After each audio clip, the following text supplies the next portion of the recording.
What is going on, you guys? DX1 here, finally back again with another Pokemon Go presentation. My voice cracked just now, but I'm gonna try my best to get this video up to date because this is just insane. But we've got Generation 4 added in the game's code as of yesterday, and every single Pokemon is now in. Now, all Niantic has to do is force an update to drop Generation 4, but we don't exactly know when we're gonna get Gen 4. We may get a wave of it, we may get all Gen 4 in one day. That would be absolutely insane if they did that. I think Niantic is going to release it in waves, just like they did for Gen 3. Moving on, we have new moves. A couple new moves that stuck out to me was Leaf Tornado, Super Power, and Earth Power. So look those moves up. Those are going to be ridiculous if they're available in the game. Who knows? They haven't really given us any great moves, let's be honest. And apparently there is a female event going on right now featuring Luvdisc, Snubbull, and Shiny Nidoran female. Now what's interesting about this event, and this is the first event that Shiny Evolutions have been released. So Shiny Nidorina and Shiny Nidoqueen have also been released in Pokemon Go, and they have been found in the wild. And that's pretty interesting. I've asked for Shinies that have been fully evolved in the wild for a while now, and I wasn't exactly sure why they didn't do it, but I feel like Niantic is now ready to release fully evolved shiny Pokemon in Pokemon Go, and the proof is in the pudding. The evidence is in this event, because Shiny Nidoqueen can be found, Shiny Nidorina can be found, and also Shiny Nidoran female. And Shiny Luvdisc and Shiny Snubbull are going to be available out in this event as well. So happy hunting, guys. Enjoy the video.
Ladies and gentlemen, today is a day of firsts, day of new information, and a day of questions.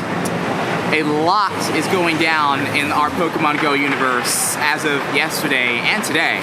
So we're gonna break all of this new information down, including my perspective, the way I feel about things. I want to know the way you feel about things. We got the very first teaser of Generation 4 coming to Pokemon Go. And this is extremely exciting in of itself. And not only did we get that, we're gonna have a major rebalance of the CP levels and the stats of Pokemon in Pokemon Go. So there's a lot going down right now. So we're gonna break everything down.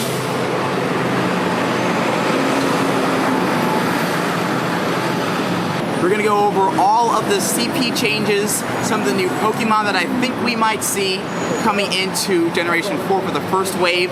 We're not exactly sure what Niantic is gonna do with Gen 4. We could assume that the Pokemon are gonna come back out in waves just like they did for Gen 3. So we can expect 2 or 3 waves of brand new Pokemon coming into the game for the launch of Gen 3. Also, we're gonna talk about brand new research tax, probably around December or January. Regarding the new mythical Pokemon Meltan and the relationship between Pokemon Go and Let's Go Pikachu and Eevee. We got a full plate for today's video. Full plate. Let's check our CP from Mewtwo. We got ourselves a 2247, so decent. Now it really is like pretty difficult in the city to find a spot where either there isn't a police siren or like a fire truck or just a loud delivery truck passing by that just totally kills the vibe. But the medical center down south is a pretty good spot. So shout out to all the nurses out there. Generation 4 in Pokemon Go, it's been something that has been heavily discussed to be launching around this time. And we got it, and not only is it official, but our entire game is changing at the same time. Changes to Pokemon effectiveness in battle. We also wanted to use this opportunity to rebalance in-game battle mechanics. You may notice some of the following changes in the coming weeks. CP values will be adjusted going forward to improve game balance. HP values will be adjusted to close the gap between high HP and low HP Pokemon. Pokemon's defense and stamina values will be retroactively rebalanced, allowing highly defensive Pokemon to be valuable in battle by outlasting opponents rather than simply running out the clock. Defensive values have also been slightly retroactively reduced for most Pokemon. Changes like this will help narrow the gap between Pokemon with highest defensive stats and other Pokemon. So, moving forward, you can also expect to see further tweaks designed to help trainers and their Pokemon reach their full potential. We look forward to experiencing these changes with you as we explore the world together. Let's get out there and go. So technically, this is the very first battle system rework that we have received, or that we will be receiving. But we don't exactly know what's going on here. What we do know is that defensive Pokemon will have more use in the metagame. Not only are we receiving changes to the battle system, apparently we're receiving changes to Pokemon migration and behavior. So they're making adjustments to the weather system, and moving forward, you will have a reduced effect on the rate at which Pokemon appear, which is kind of strange. I feel like the weather system in Pokemon Go is perfect as is. However, Niantic feels as if it needs to be adjusted.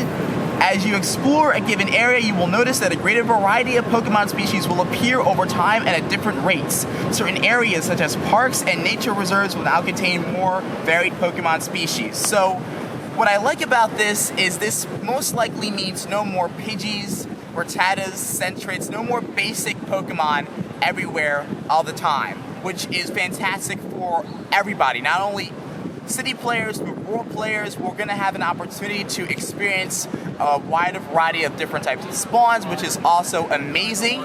And that's the point that Niantic is trying to make here. So with the reduced effect of the weather system, they're focusing on making the Pokemon that spawn more exciting. So we're going to get more exciting spawns moving forward in Pokemon Go, which is, I'm all for it. So let's see exactly what Niantic has up their sleeve with the brand new weather balance system and with brand new spawns.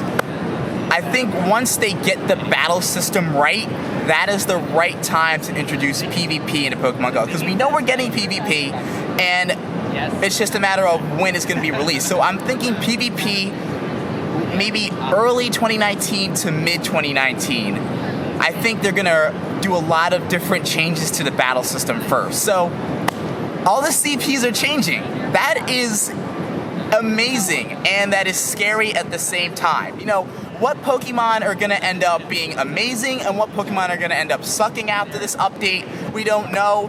And there are a lot of questions and a lot going on in Pokemon Go. There's a lot in the air at the moment because we don't know what's going to happen with the Pokemon that we currently use. We don't know whether they're going to become better or worse, and we don't know what Pokemon are going to become juggernauts and what Pokemon are going to become weaker. However, we do know that defensive Pokemon are going to become important in Pokemon Go, because defense was always the worst stat and the stat that did not matter in Pokemon Go. It was always stamina, which was HP, which is basically how much health does your Pokemon have, which means how long does it take to knock out the Pokemon, how long does it take to beat that Pokemon, which is why Blissey had so much meta relevance, not because of its defense stat, but of its tankiness relied on its high, astronomically high HP stat, which gave it that bulk and which made it so frustrating to defeat, which is why you had to have a bunch of Machamps, you had to have solid fighting types to actually take it out, or else the clock would run out.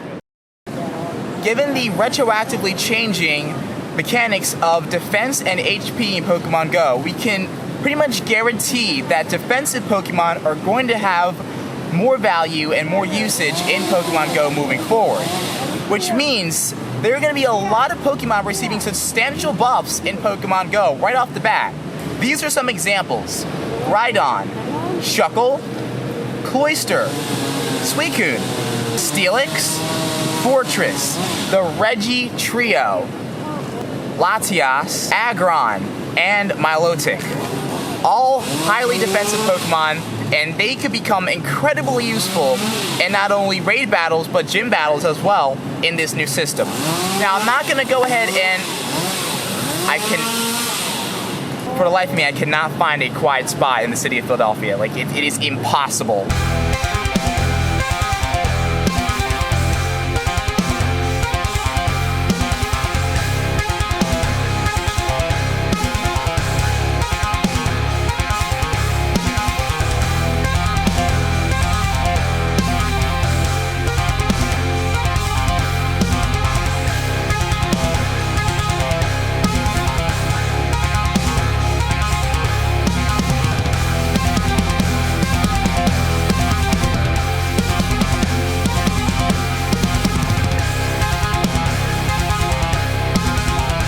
I gotta say, never have I seen this city this alive in terms of raiding ever, since like raids first started. Mewtwo has totally revived the Pokemon Go community in my city. I mean, it didn't need too much, it didn't need a whole lot of revival. There were still always people coming out and raiding, but this seems like it's on another level. But of course, it's Mewtwo. I want to ask you guys, how many of you are experiencing Gen 4 for the very first time? I know there are a lot of people in the Pokemon Go community that are totally unfamiliar with all these Pokemon, you know, like Glameow, Hurgly, Stunky, Stunktank, there's a whole bunch, Carnivine, Pachirisu, Piplup, Turtwig. There's so many brand new Pokemon that are about to come into the game. It's gonna be like Gen 2 or Gen 3 all over again. There's so many new Pokemon. In fact, there's a lot of Pokemon that are coming into the game with brand new typings. Bug just flew in my face. And I know it's gonna be a new experience for a lot of you guys, so I'm gonna help you guys get through it to make the process as easy as possible. And we're gonna go ahead and I'm gonna let you guys know what Pokemon to expect to see once the first wave of Gen 4 Pokemon comes out. And we got Mewtwo in the red, and he is down, as a matter of fact. Let's see our CP on this. We got a 2245, so decent. You know, not great, not good. Got those rare candies though. Not bad. 8 balls with which to work. I think I'm gonna go 3 golden raz, 3 pineapple.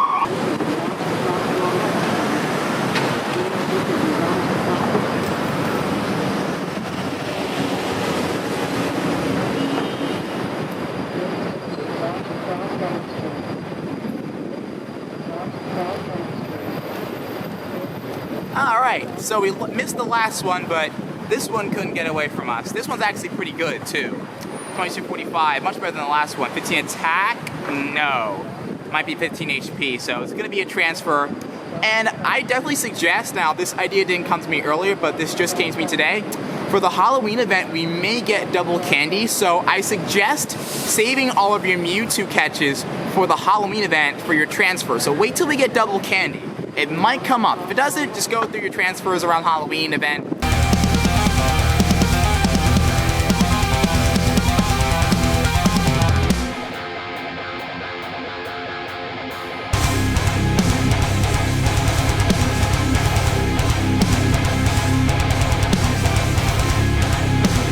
So the Meltan saga featuring Professor Oak and Willow has a brand new chapter in Pokemon Go, officially. So it looks like we're gonna have brand new special research tasks coming later this year around December, featuring the mythical Pokemon Meltan that we saw spawning all over the place back when Mewtwo first debuted in raids. So there's a lot of exciting stuff going down right now. And apparently there is a brand new quest, and we gotta help Professor Oak and Willow find this thing. So it says right here, Professor Willow needs you to do some special research to seek out the mythical Pokemon Meltan. Look for this special research to begin later this year. You'll also learn about the details in the investigation Professor Willow and Oak carried out to unlock the mysteries of Meltan. Conduct research alongside the professors.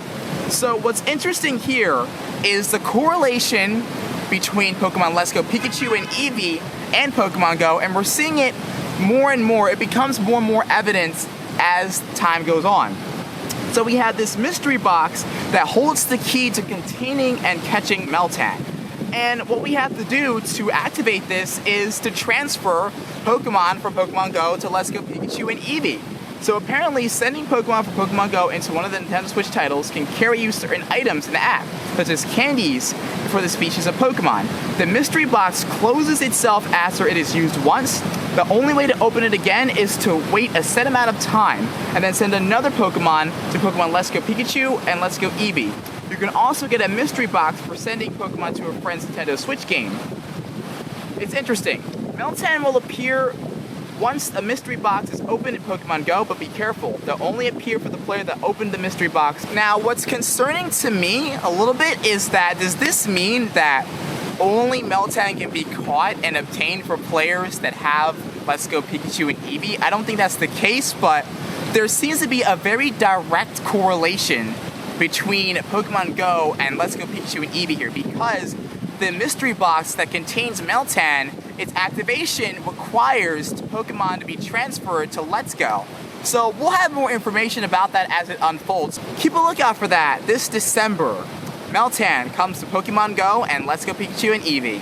So with Generation 4, we have so many brand new Pokemon coming in. But with every generation, there are the basics. And there is the Pokemon that you're going to see most often. Well, it's like the starter Pokemon or, the bird Pokemon, the basic spawns, right? So what can we expect to see first from Gen 4? Let's take a quick look at these Pokemon. So we'll start off with the starters, Turtwig, Grotle, and Torterra. And Turtwig is going to remain a grass type until its third evolution, Torterra, which is a grass and ground type. Chimchar, Monferno, and Infernape is going to be the fire type starter. Infernape is going to be a fire and fighting type.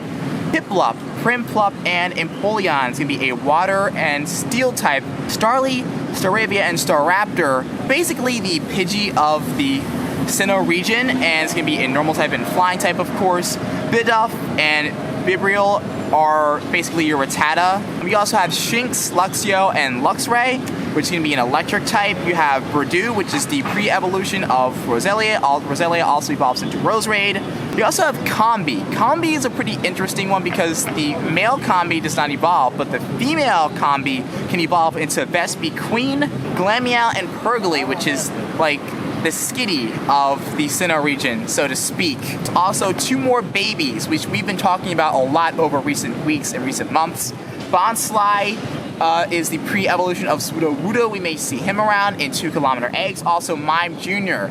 A lot of speculation, a lot of talk about what Mime Jr. is going to be like in Pokemon Go. I'm assuming he's going to be a region-exclusive 2 kilometer egg hatch, or maybe he's going to be a special Alolan hatch.